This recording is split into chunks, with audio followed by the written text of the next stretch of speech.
Okay, my Prue-ism for the week is, can you ever feel you belong when your feet are planted in two different worlds?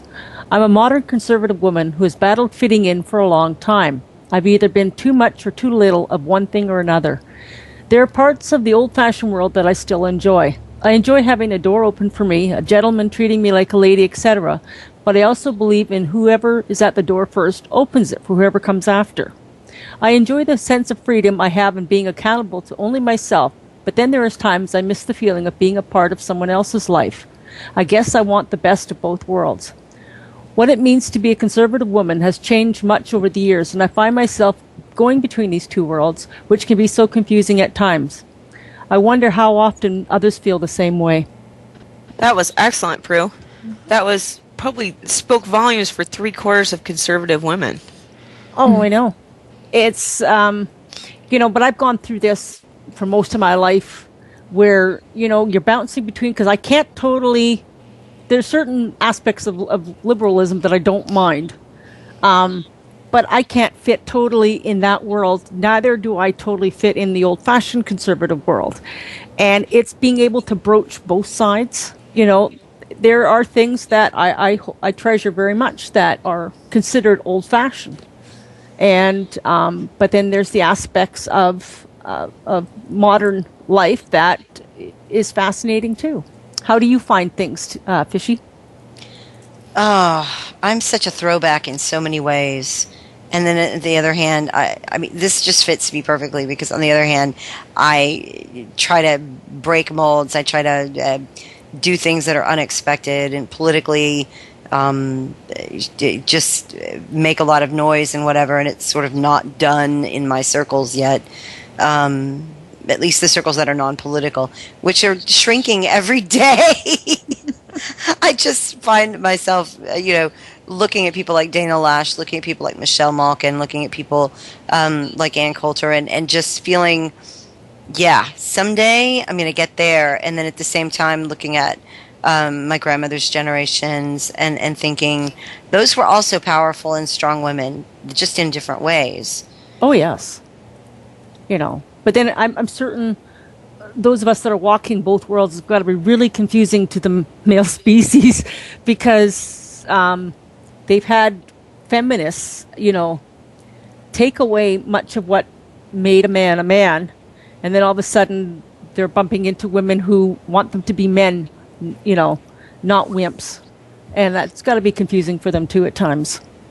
Well, RJ, how do you see yourself as you're the youngest of us and the youngest generation? I'm a real feminist.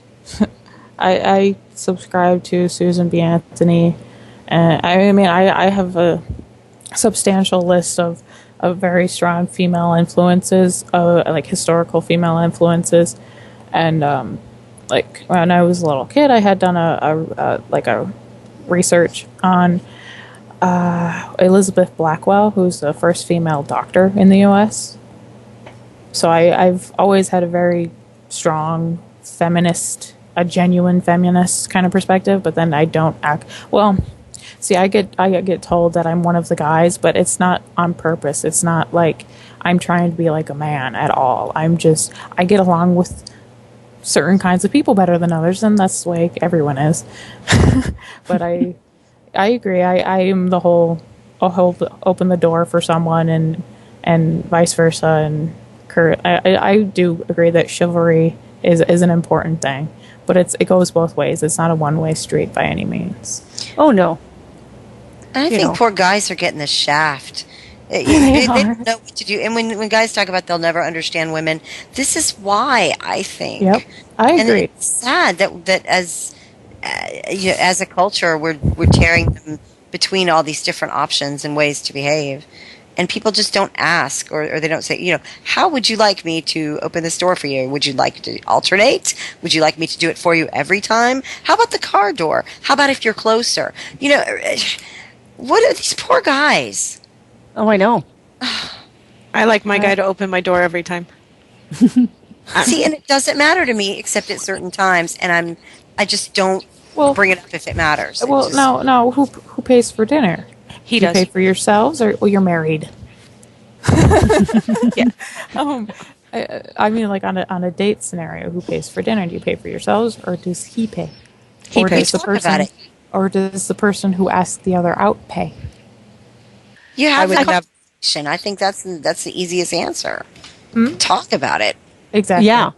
I agree. You know, but See, there's I'm a the lot of opposite. there's a lot of women that they want the modern life. They want this. They want that. But at the same time, they want the guy to pay for this, guy to pay for that. And it's like, make up your mind. You know, I think the best way to do it is, you know, just discuss it beforehand. If you're dating, you know, set this up. Are we going Dutch? Is one paying, the other paying? And then everything's up front. Yeah, I agree. That's the way I am. I'm very blunt and open about that sort of stuff, and I always have been. But then I also have always had the sort of relationships with guys where everyone assumes I'm dating them, and it's like, no, they're just a friend. See, I'm highly on the conservative end of that. Highly, the guy always pays. Meh. You know, we're an equal household, but there are men roles and there are female roles, and I very much slip into those female roles, and he very much slips into the male roles. See, I like it that way. my parents are not like that at all. At least my family in general isn't like that for the most part, because my mom is like, in the context of a feminine, like I described, feminist, like I described, it's like that.